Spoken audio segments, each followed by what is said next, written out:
Los Angeles is one of the most popular destinations in the USA with over 50 million people that visit this region annually, but there's many of you that tell me you will never come to Los Angeles. Why is that? Well, there's many people that just don't feel safe coming to LA.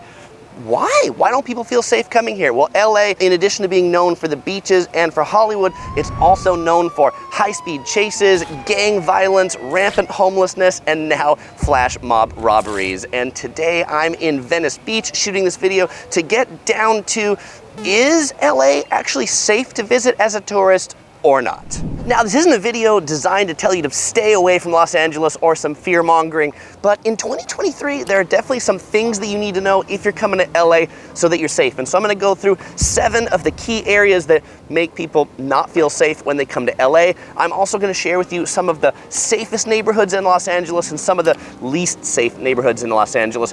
LA is really a city of extreme opposites, where you can have really beautiful, secure neighborhoods like Beverly Hills, and just a few blocks away you can have neighborhoods where crime thrive and places you definitely don't want to go or stumble into. So the first unsafe thing you're going to want to be aware of in Los Angeles are high-speed car chases. Los Angeles is the car chase capital of the world, because if there's a car chase going on, chances are it's going to be on television. How many car chases does Los Angeles have in a year?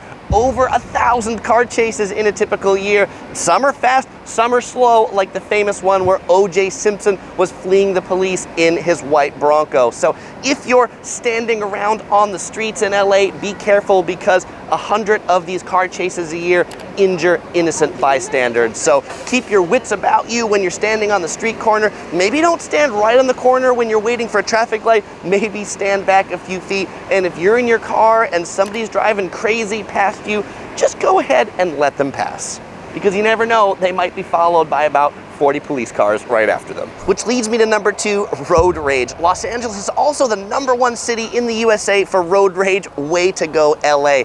Every year, the Los Angeles Police Department has reports over 800 cases of road rage, and these aren't just like aggressive driving, like tailgating and horn honking. In fact, 1/3 of these road rage incidents often involve gun. And so if somebody's being really aggressive to you on the highway, on the roads, the thing you should remember is to resist the urge to get back at them. Don't flip them the bird, don't shoot them a dirty look. Save it for later, because that'll be better for you later. Just drive on, or maybe even better, drive away. The third area to be aware of in Los Angeles is illegal street takeovers. The Los Angeles Police Department had over 5,000 calls for street takeovers last year. What's a street takeover? Well, it's when some cars get together and take over an intersection. They start doing donuts or tricks in it, and they've got other people to block the intersection so no cars can go through it, so that they can do their fun time show. And sometimes these things can turn deadly because the cars get out of control or people get into fights. And so if you come up on an intersection and you see like smoke and things like that and lots of cars and nobody's moving, you'll probably want to figure out how you turn around. The other way to avoid this is that these street takeovers, they typically happen late at night when traffic is at its lightest. And so, if you're hanging out in LA, go back to your hotel by 10 p.m. because my mom said nothing good happens after 10 p.m. at night anyway. The fourth area you want to be aware of are car break-ins. Last year, 32,000 car break-ins were reported in Los Angeles. These are people breaking into cars to steal valuables. So if you have valuables with you, don't leave them in your car. And if you don't want to get your car broken into, avoid downtown and Hollywood. Those are the 2 areas with the highest car break-ins. And the time of year that they're highest is in December, Christmas time, when everybody has Christmas gifts in their car. My pro tip for you is, if you're looking for a safe place to park, I really like to use the Spot Hero app on my phone. You can actually then park at many hotel valets. Hotel valet parking in their underground gated lot, pretty good, because not a lot of random people are wandering around hotel parking garages that are only serviced by valets. And if you use the Spot Hero app, chances are you'll find much cheaper rates than if you just rolled up at the gate. By the way, there was a fly on my leg. Shoe fly. Don't bother me. So you might be thinking, well, Chris, all these issues you're talking about there with cars, what if I just don't rent a car and take public transit? That brings us to number 5, which is public transit crimes. There's a lot of crimes that occur on public transit in Los Angeles. The most common issue on public transit are actually what they call sleepers. And these are people who they're on the train or the bus, they get high from drugs, and then they pass out. It's actually been such a big issue, they don't just pass out. In the first 3 months of 2023, 22 people died on public transit in Los Angeles. I was reading an interview with a train operator, anonymous, in LA, in the LA Times, and he was saying since COVID, there's no business people riding the trains anymore. They don't even see tourists going to Universal Studios. The only people riding public transit in LA now are the people who don't have a choice, the homeless and the drug users. There's also a number of reports of like assaults and robberies on public transit in LA.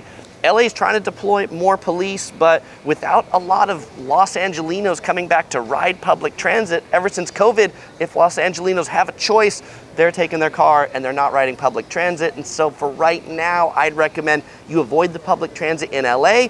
You rent a car, you take ride share, something like Uber or Lyft. If you're in an area like Venice Beach or Santa Monica, rent a bike and bike that around. If you do have to ride the public transit, definitely keep your wits about you, and probably that's another one you don't want to be doing late at night. The sixth area that plagues Los Angeles is store theft, and not just petty theft from souvenir stores, but in 2023 we've seen dozens of flash mobs, 10 to 40 people that run in and overwhelm a store to steal high value items like jewelry and purses. They've targeted Nordstrom's, Gucci, Yves Saint Laurent, and now you might be thinking, Chris, okay, I don't go to any of those high-end stores when I'm on vacation. They've even targeted low-end stores like Nordstrom Rack. So if you find yourself in a store and you see 10 to 40 thugs coming in to ransack the store, your best bet is just to keep your distance and be a good witness for when the police arrive. That is, unless you're Captain America and you can take out 40 thugs in one blow. Number 7, let's talk about the elephant in the room, or the elephant at the beach, or the elephant in the city, which is the homeless, unhoused population, the people who don't live in their house but choose to live out on the streets. And in 2023, the number of homeless people in Los Angeles is estimated to be at 46,000. It's a big deal. It's a big issue. Though I will say it's actually getting better. This is when we're on the news. You hear it's worse and worse, but standing where I am right now in Venice Beach, when I was here 18 months ago, I couldn't stand here because this whole area along the boardwalk was full of tents. You're still gonna see lots of tents, lots of RVs around LA, but they've definitely cleaned up the major tourist areas. The worst areas for homelessness, one is definitely downtown Los Angeles, in particular in this neighborhood called Skid Row. In this 50-block area of downtown Los Angeles, 15,000 homeless people live on the street. If you're trying to avoid it and you're in downtown LA, Skid Row is bordered by 3rd Street to the north, 7th Street to the south, Alameda Street to the east, and Main Street to the west. Do not walk through Skid Row. And if you're gonna stay in a hotel in downtown Los Angeles, lots of it can get really sketchy at night. I really recommend the area near LA Live or the LA Convention Center.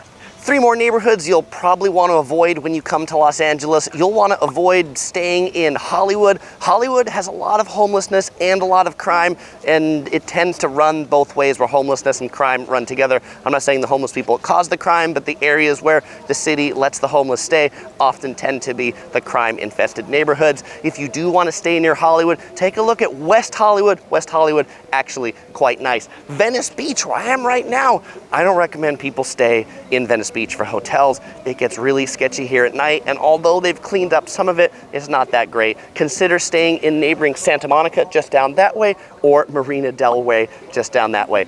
Also, the Westchester neighborhood, which is the neighborhood right around Los Angeles International Airport. There are some pretty good hotels on Century Boulevard, but you're just gonna wanna go in that hotel, sleep for the night, and go out the next day. You're not really gonna walk around the Westchester neighborhood too any. So you might be saying to yourself, okay, Chris, you've told me where not to stay. Where should I stay? Where are the safe neighborhoods in Los Angeles? Well, they are generally the neighborhoods that are west of the Interstate 405 and north of the Interstate 10. Beverly Hills, Glendale, Pasadena, Playa del Rey, if you're near Venice Beach, is an area that's home to a ton of tech companies, and there's a ton of security guards there, even in the children's playgrounds. If you're looking for beaches, I really like Manhattan Beach, and if you want the best, safest, most family-friendly beaches, head down to Orange County, check out Newport Beach or Laguna Beach, 2 of my favorites. If you want the safest place in the whole LA region, then go to Disneyland, the happiest place on earth, because you'll be going through security with bag checks and all those things, and Disneyland is pretty safe. Actually, what you'll find in LA, and my wife and I often say this when we come up here, is that the best places are often the private places. The places that have private security tend to be the nicest and the safest. Anytime you end up in a bit of a public space like Venice, things can get a little sketchy. Now, one of the things I love about coming to Venice Beach is all the street musicians here, and if you're wondering where this musical accompaniment comes from, it comes from Eric Gray right here, and as I was shooting a scene, he said, hey, do you want to hear a local's perspective on whether LA is safe? Absolutely, so let's hear from Eric. Yeah, LA is safe. All you gotta do is mind your business. Just don't get involved in things that you're not supposed to be involved in, If you want to smoke something, go to a legalized smoke shop. If you want to drink something, go into a nice little bar or something like that. But chill out in the most areas where there's the tourist areas and stuff like that. Like Venice Beach is a cool place. Everybody's out here. There's certain parts of LA that you might not want to be at, but in the tourist area here, Hollywood, Venice Beach, Manhattan Beach, all these areas, you're good. You're good. Eric, thank you very much. If you want to check out more from Eric, you can check him out on Facebook, Instagram. I'll link all of his socials in the description of this video. But that's just my opinion and Eric's opinion. What do you think? Is LA, do you think it's safe? Is it on your go list or is it on your no-go list? I'd love to hear it. Well, fellow explorers, as usual, I won't say goodbye because I'm gonna see you in some of my videos. You can check out my LA travel tips video right here or my guide all about Venice Beach where I've been wandering around, see if this is an area for you. Actually, more people come to Venice Beach every year than Disneyland, and so I think it's a pretty cool neighborhood. I like to stop in here oftentimes when I'm up in LA.